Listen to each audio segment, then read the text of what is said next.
Isang pahayag ang inilabas ng US Navy kung saan magdideploy umano ang mga ito ng mga barkong pandigma sa South China Sea na mayroong mas matinding mga armas. Mga barko ito na mabibilis at mayroong kakayahang maglunsad ng long-range na mga missile. Nakakalat sa paligid ng buong South China Sea ang mga barkong pandigma ng Chinese Navy, gayon din ang mga barko ng kanilang Coast Guard, kung kaya't hindi talaga inasahan ng China na gagawin ito ng Amerika. Pag-uusapan natin mga kapatid kung bakit ginagawa ito ng US at malalaman din natin mamaya kung ano-anong mga barkong pandigma ang kanilang i-deploy at kung anong mga missile ang kanilang dadalhin. Sa ulat na inilabas ng Newsweek noong December 12, ipinahayag ni US Navy Secretary Carlos Del Toro na magdideploy ang US Navy ng 25 mga warship sa South China Sea. Mga warship na mabibilis, maliksi at lalagyan ng mas mahusay na firepower na kayang maglunsad ng mga long-range missile.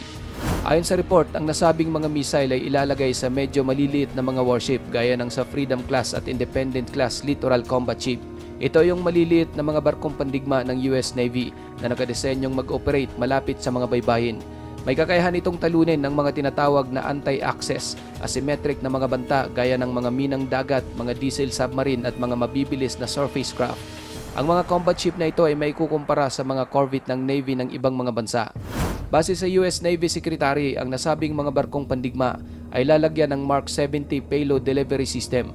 May kakayahan itong magpaputok ng 4 na missile mula sa naka-vertical na containerized launcher, kabilang ang 290-mile range Standard Missile 6 at ang 1,000-mile range na Tomahawk missile. Ang Standard Missile 6 o yung tinatawag ding RIM-174 Standard Extended Range Active Missile o IRAM ay isang missile na nakadesenyo para wasakin ng malayuan ng fixed at rotary wing aircraft, unmanned aerial vehicles at nakalipad na mga anti-ship cross missile. Maaari ding gamiting pangdepensa ang missile na ito bilang terminal ballistic missile defense at gamitin bilang isang high-speed anti-ship missile. Ang Mark 70 launcher, Standard Missile 6 at Tomahawk missile ay siya ring ginagamit ng Typhoon missile launcher ng Amerika, na kung saan ang isa sa mga Typhoon missile system ay kasalukuyang nasa Pilipinas bilang bahagi ng Strategic Mid-Range Fire System o SMRF ng US. Ang Tomahawk missile naman o yung tinatawag ding BGM-109 Tomahawk ay isang American long-range, all-weather, jet-powered subsonic cruise missile. Pangunahin itong ginagamit ng US at Royal Navy sa kanilang mga tinatawag na ship and submarine-based land attack operation. Ang Tomahawk cruise missile ay isa ring precision weapon o yung isang uri ng napakaasintadong missile na inilulunsad mula sa mga barkong pandigma, submarino at mga ground launcher.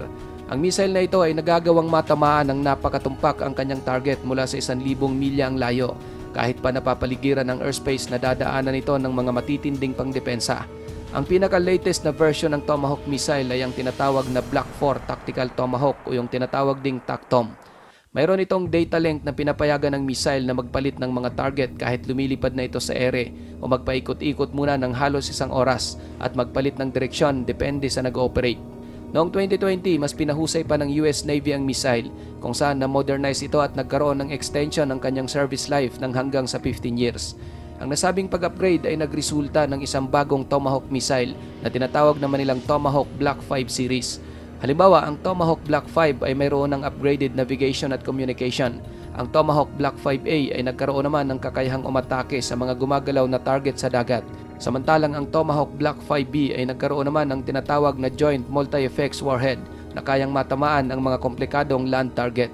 Ang pahayag ng US Navy na pagdideploy ng mga barkong pandigma na mayroong mas matitinding firepower ay naganap habang ang China ay patuloy na nagpapalawak ng impluensya sa rehiyon.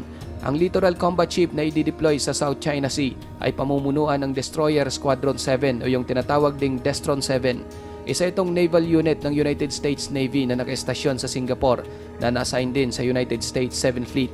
Ang fleet na itinalaga bilang bahagi ng US Pacific Fleet at binubuo ng nasa humigit kumulang 70 mga barkong pandigma, 150 na mga aircraft at 27,000 na mga sailors at marines. Ang principal responsibilities ng 7th Fleet ay mag-provide ng tinatawag na Joint Command sa mga natural disaster o mga operasyong pangmilitar sa lahat ng US Naval Forces sa rehiyon. Dagdag pa ni Del Toro mga kapatid, i-deploy ng US Navy ang mga littoral combat ship hindi lang sa South China Sea, kundi maging sa buong mundo, partikular na sa Karagatang Pasipiko. Sinabi rin niya na ang containerized launcher na tataglayin ng nasabing mga barko ay magbibigay ng napakatinding firepower at higit pang teknikal na bentahe sa mga kalaban ng US, kung saan ang mga launcher na ito na kasalukuyang ginagamit ng mga cruiser at destroyer ng US Navy ay magbibigay daan sa mabilis na pag-deploy ng isang offensive na kakayahan sa hindi tradisyonal na mga platform at lokasyon. Sa kasalukuyan, ang nasabing mga combat ship ay armado ng Naval Strike Missile na kayang umatake sa mga target na nasa 115 miles ang layo. Samantalang ang ilalagay naman dito ng mga bagong missile gaya ng si Standard Missile 6 ay may kakayahang magsagawa ng anti-air warfare, anti-surface warfare at missile defense. Samantalang ang Tomahawk missile ay gagamitin para sa pag-atake laban sa mga target na nasa lupa. Sa ngayon mga kapatid, wala pang komento ang China sa ginawang hakbang na ito ng Amerika. Ngunit pagdating sa usapang South China Sea, patuloy din na pinaparami ng China ang fleet ng kanilang mga barkong pandigma at pinapalawak ang kanilang mga naval operation sa rehiyon, kung saan dito nila isinasagawa ang walang habas na pangangamkam ng mga teritoryo mula sa kanilang mga kapitbahay. Ang Chinese military na sinasabing mayroong pinakamalaking navy sa buong mundo, kung ang bilang ng mga barkong pandigma at mga tauhan ang pag-uusapan, ay siya ngayong nagmi-maintain ng malaking presensyang militar sa pinagtatalunang karagatan sa rehiyon, kung saan ang mga barkong pandigma nito at mga sasakyang pandagat ng Coast Guard ay madalas na binabraso ang mga barko ng gobyerno ng Pilipinas.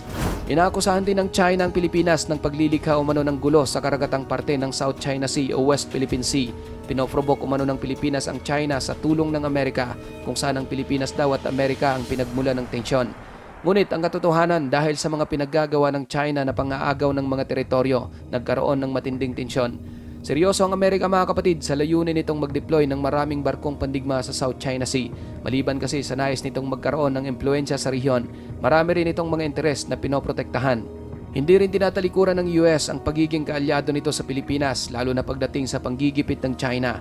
Katunayan, noong mga nakaraang buwan, pinahiwatig nito na bukas ang kanilang militar sa pagbibigay ng mga barkong pandigma bilang magsisilbing escort ng Philippine Coast Guard sa pagsasagawa ng resupply mission sa Ayungin Shoal, kung saan dito madalas hinaharas ng mga barko ng China ang mga barko ng Pilipinas.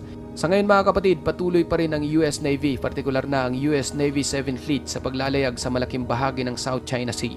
Ginagawa raw nila ito bilang bahagi ng kanilang misyong magkaroon ng malayang paglalayag ang lahat ng sasakyang dagat sa mga lugar kung saan pinapayagan ng international na batas ng dagat. Ikaw kapatid, ano ang masasabi mo sa videong ito? Para sa iyong opinion, i-comment po na yan sa ating comment section sa ibaba. At kung nagustuhan mo naman ang videong ito, paiwan naman ako ng like at pasubscribe na rin sa ating munting channel. Maraming salamat sa panonood, hanggang sa susunod na naman nating upload. Peace out!